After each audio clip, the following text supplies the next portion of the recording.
रूस यूक्रेन युद्ध के बीच अमेरिका जैसे शक्तिशाली राष्ट्र ने भी भारत को रूस यूक्रेन मध्यस्थता के लिए कहा। यह पीएम मोदी की कुशल रणनीति व कूटनीति का ही परिणाम है। ये कोई रातों रात आया बदलाव नहीं, बल्कि मोदी जी की 8 वर्षों की मेहनत का फल है, जिसने वैश्विक कूटनीति में भारत को बड़े बड़े देशों के बराबर खड़ा कर दिया। विदेश में फंसे अपने नागरिकों को वतन वापस लाना हो या सीमा पार बैठे आतंकियों को मार गिराना।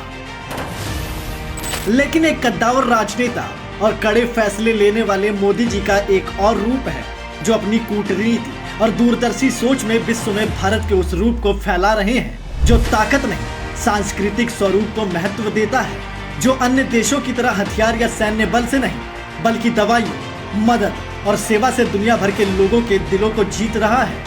एक साधारण परिवार का बेटा, जिसकी 7 पीढ़ियों का भी राजनीति से कोई नाता नहीं था।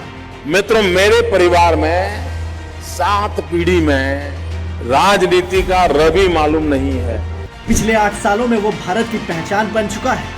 आज मोदी जी के प्रधानमंत्रित्व के 8 साल पूर्ण होने पर मिलते हैं मोदी जी के उस स्वरूप से, जिसने वैश्विक राजनीति में उनकी एक अलग पहचान बनाई है, जो मिलिट्री या आर्थिक नहीं, बल्कि भारतीयता के जरिए दुनिया में भारत को सम्मान दिला रही है। कला और सांस्कृतिक विरासत के जरिए भारतीयता का प्रसार। योग विश्व को भारतीय सभ्यता का दिया वो तोहफा है, जिसको जानते तो सब थे, पर मानता कोई नहीं था। सत्ता में आते ही मोदी जी ने ही योग दिवस का ब्रह्मास्त्र चलाकर पूरे विश्व को भारत के साथ जोड़ दिया। दुनिया का हर देश योग के साथ भारतीय संस्कृति से जुड़ गया। डराने धमकाने के बजाय दोस्ती और भाईचारे के जरिए भारत को विश्व की राजनीति में स्थापित किया। शिंजो आबे के साथ बनारस की गंगा आरती हो, या ऑस्ट्रेलिया के पीएम मैकलम के साथ अक्षरधाम यात्रा, या वैश्विक राजनेताओं के साथ साबरमती में जाकर भारत के अलग रंग से परिचित करवाना हो, मोदी जी ने दुनिया भर में आर्थिक से ज्यादा आत्मीय संबंधों का प्रचार करते हुए भारत से दुनिया को परिचित करवाया। यही नहीं, जिस आयुर्वेद की शक्ति को भारत में ही भुला दिया गया था, उसी आयुर्वेद को आज मोदी जी ने पूरे विश्व को जोड़ने के लिए किया। और आज WHO भी भारत की ताकत को मानते हुए भारत में global centre for traditional medicine खोल रहा है। खेल कूटनीति। मोदी जी ने खेलों का महत्व समझते हुए रिश्ते बनाने से लेकर दुश्मनों को सबक सिखाने के लिए इसका प्रयोग किया।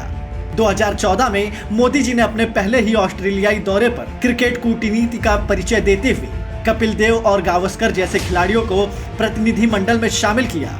तो वहीं संकट में फंसे अफगानिस्तान की टीम को भी बचाकर भारत में शरण दी। पाकिस्तान को सबक सिखाने के लिए भी खेल कूटनीति का बखूबी उपयोग किया। यहाँ तक कि पूर्व पाक पीएम ने भी भारत की इस ताकत का लोहा माना था। यह साफ संदेश था कि अगर भारत विरोधी रवैया को ठीक नहीं किया तो खेल के मैदान से भी निष्कासित हो जाएंगे। आज पाकिस्तान को बॉर्डर ही नहीं, मोदी जी ने खेल के मैदान में भी अलग थलग कर दिया। इस बात को खुद पाकिस्तान के क्रिकेटर भी कबूल करते हैं कि आज भारत ही विश्व क्रिकेट को कंट्रोल करता है और किसी भी देश को बर्बाद करने की ताकत रखता है। Vaccine diplomacy.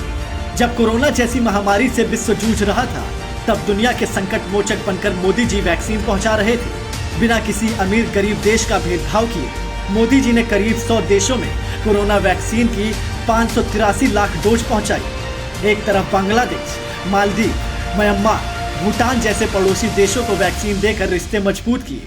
चाहे खालिस्तान का समर्थन करने वाला कनाडा हो या छोटे से छोटे अनजान कैरिबियाई देश, भारत ने संकट के समय किसी को भी पीठ नहीं दिखाई।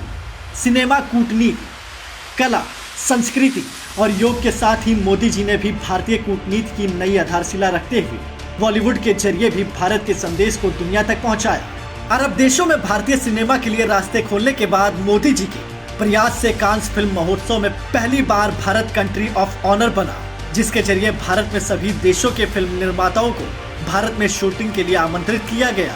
पिछले 8 साल में अपने अटूट इच्छा शक्ति और दृढ़ संकल्पों से दुनिया में अपनी ताकत का लोहा मनवाने वाले मोदी जी ने केवल 8 सालों में देश को उस मुकाम तक पहुंचा दिया है कि आज दुनिया का हर देश किसी भी मुद्दे पर भारत की बात न केवल सुनना चाहता है, बल्कि मोदी जी से मध्यस्थता की उम्मीद रखता है। मोदी जी ने दुनिया को 130 करोड़ देशवासियों की उस ताकत का एहसास करवा दिया है, जो बड़ी से बड़ी महाशक्ति को झुकाने का हौसला रखती है।